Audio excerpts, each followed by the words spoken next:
오늘 읽은 고린도전서 15장은 우리가 부활장이라고 부릅니다. 12절에 보면 고린도 교인들 가운데 죽은 자 가운데 부활이 없다라고 그렇게 주장하는 사람들이 있었기 때문에 바울은 죽은 자의 육체적인 부활이라는 주제에 대해서 집중적으로 고린도전서 15장에서 다루게 된 것입니다. 고린도는 헬라 도시였습니다. 헬라인들은 죽은 자의 부활을 믿지 않았습니다. 그래서 사도행전에 보면 바울이 아테네에 가서 그리스도의 부활을 전했을 때 그 철학자들이 바울을 조롱했다라고 기록되어 있습니다. 헬라 철학은 인간의 육체를 영혼의 감옥으로 생각했습니다. 그래서 죽음이라는 것은 영혼이 육체로부터 해방되는 것이기 때문에 좋은 것이고 그 몸이 다시 산다는 것은 안 좋은 것이 되었습니다. 그러한 헬라 철학이 은연중에 고린도 교회에 들어와 있었고 고린도 교인들이 육체의 부활에 대해서 부정적으로 생각하는 경향이 있었기 때문에 바울은 이 문제를 정면으로 다뤄야 했던 것입니다. 1절과 2절에서 고린도 교인들이 바울이 전한 그 복음을 헛되이 믿지 않고 굳게 붙잡는다면 구원을 얻을 것이다 라고 말씀했습니다. 그처럼 구원을 약속하는 그 복음의 내용이 무엇인가, 그것이 3절에 또 4절에 말씀하고 있습니다. 성경대로 그리스도께서 우리를 위해 죽으시고 장사된 바 되었다가 성경대로 사흘 만에 다시 살아나셨다는 것입니다. 한마디로 복음이란 십자가와 부활인 것입니다. 그런데 이 복음을 얘기하면서, 특별히 예수님의 부활을 얘기하면서 바울은 성경대로라는 구절을 강조하고 있습니다. 성경대로, 구약에 예언된 대로 예수님께서 부활하셨다. 예수님의 부활의 증거로 구약 성경을 들고 있는 것입니다. 구약에는 예수님의 부활을 예언하는 말씀이 많이 있습니다. 그 중에 오늘 한 가지를 생각해 보고자 합니다. 고린도전서 15장 20절에 보면 그리스도께서 죽은 자 가운데서 다시 살아나사 잠자는 자들의 첫 열매가 되셨다는 말씀이 있습니다. 이 첫 열매라는 구절이 있는데 예수님은 실제로 첫 열매를 바치는 초실절에 부활하셨다는 것입니다. 우리가 알고 있듯이 예수님은 6월절에 6월절 어린 양으로 돌아가셨습니다. 유대인의 달력은 음력이기 때문에 르나 칼렌더이기 때문에 양력으로 치면은 6월절이 요일이 일정하지 않습니다. 예수님이 돌아가셨던 해의 6월절은 목요일 저녁부터 금요일 저녁이라고 우리가 봅니다. 예수님은 6월절인 금요일 아침에 십자가에 달리셨습니다. 그리고 예수님은 안식일인 토요일 다음 날 주일 새벽에 부활하셨습니다. 레위기 23장 9절로 14절에 나오는 초실절의 규례가 있는데 거기에 보면 이렇게 되어 있습니다. 6월절 다음 날인 안식일의 이튿날 곡물의 첫 이삭을 제사장에게 가지고 오면 제사장이 그 단을 여호와 앞에 연납되도록 흔들라라고 말씀하고 있습니다. 여기에 첫 이삭은 계절상 보리입니다. 그래서 보리 맥자 맥추절이라고 부릅니다. 그 맥추 초실절이 금요 6월절 다음 날인 토요 안식일 다음 날 이렇게 규정되어 있습니다. 그러니까 주일인 것입니다. 예수님은 6월절 어린 양으로 금요 6월절에 죽으셨고 초실절 주일에 부활하셨습니다. 하나님의 타이밍은 이처럼 정확하고 놀라운 것입니다. 근데 성경에 보면 첫 열매를 바치는 초실절이 또 하나 있습니다.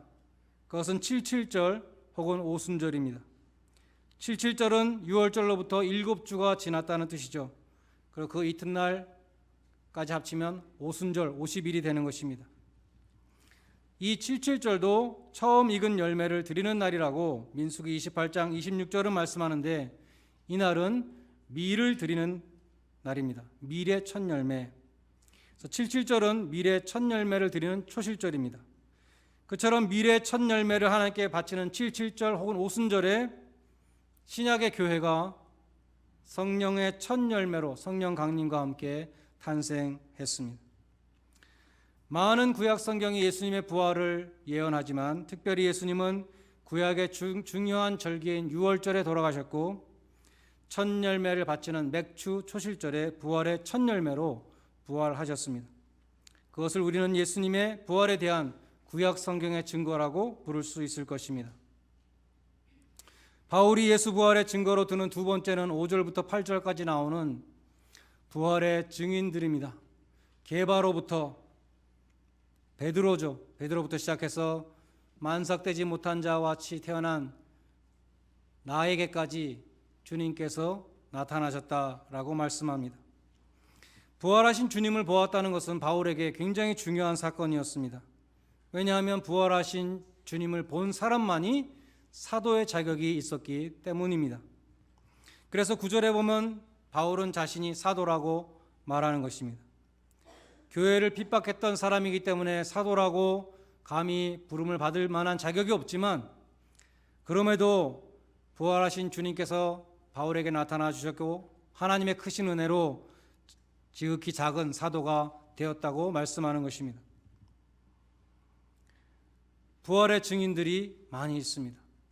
세 번째 마지막 부활의 증거는 부활을 목격한 부활의 증인들에게 나타난 변화입니다. 예수님은 40일 동안 제자들에게 보이셨습니다. 예수님의 제자들, 예수님의 십자가 앞에서 도망가던 사람들이었지만 예수님의 부활을 목격한 다음부터는 죽음을 두려워하지 않는 부활의 증인이 되었다는 것입니다. 어떻게 그처럼 낙심과 슬픔에 빠져있던 제자들이 핍박을 무릅쓰고 나는 보고 들은 것을 말하지 않을 수 없다고 예수의 부활을 담대히 증거할 수 있겠습니까? 여러분이라면 거짓말을 위해서 순교하시겠습니까? 예수님이 다시 사셨기 때문에 그리고 제자들은 부활하신 주님을 보았기 때문에 그러한 놀라운 변화가 일어난 것입니다. 만일 예수님의 부활이 거짓말이라면 예수님의 제자들 가운데 요한을 제외하고 다른 모든 제자들이 어떻게 순교할 수 있었겠습니까? 거짓말을 위해서 목숨을 바칠 사람은 없을 것입니다.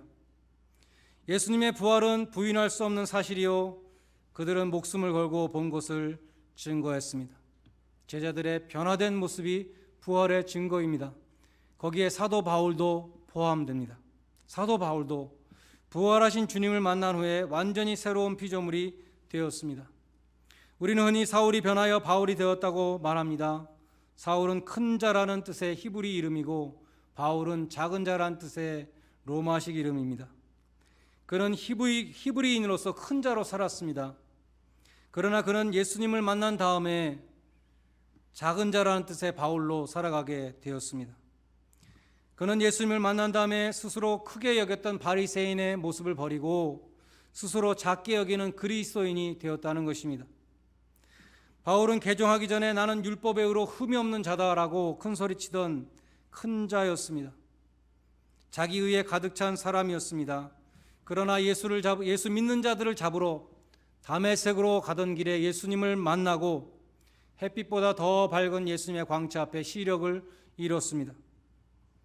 예수님의 그 빛 앞에서 바울은 자기의 의가 얼마나 보잘것없는가 그것을 깨닫게 되었습니다.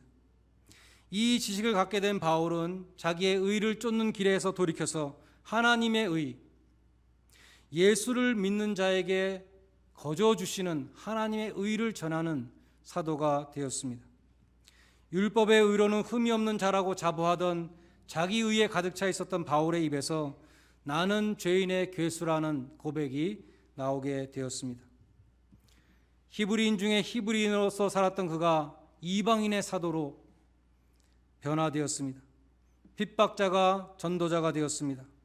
율법주의적인 바리새인이 하나님의 은혜를 전하는 위대한 설교자가 되었습니다. 이것이 얼마나 큰 변화입니까? 바울이 부활하신 예수님을 만났기 때문에 일어난 변화라는 것입니다. 자기 의를 자랑하던 사울이 바울로 변화되어서 갈라디아서 6장 14절에서 이렇게 고백합니다. 내게는 우리 주 예수 그리스도의 십자가 외에는 결코 자랑할 것이 없다. 많은 자랑이 있었던 그가 그 모든 자랑을 배설물과 같이 버리고 예수 그리스도의 십자가만이 나의 자랑이라고 말하는 그러한 변화가 일어났다는 것입니다.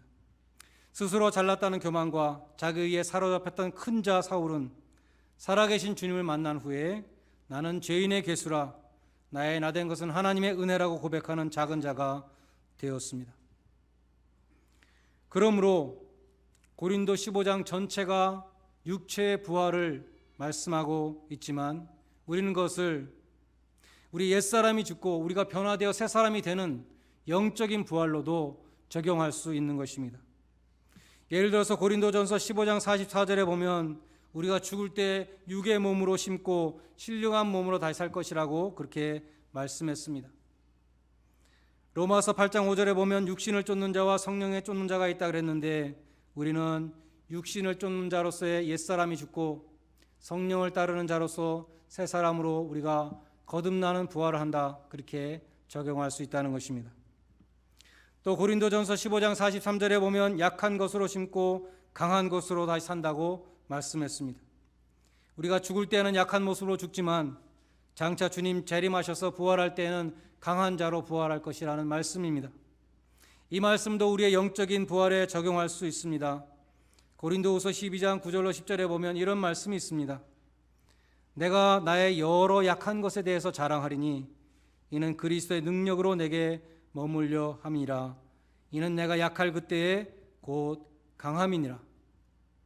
우리는 예수님과 연합함으로 미래의 육체적인 부활에 동참할 뿐만 아니라 현재 영적인 부활에도 동참하게 됩니다. 예수님의 죽음과 부활에 연합함으로 우리는 죄에 대하여 죽고 하나님 앞에 살아있는 자로 거듭난 삶을 살게 된다는 것입니다.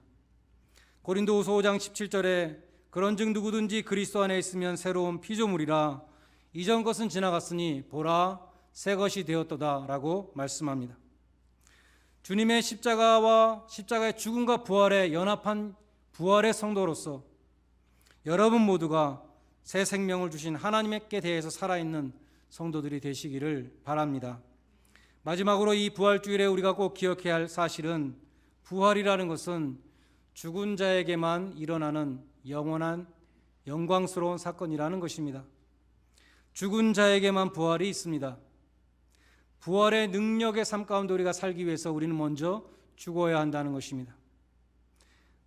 나는 날마다 죽노라, 사도 바울의 날마다 죽는 순교가 있어야 합니다.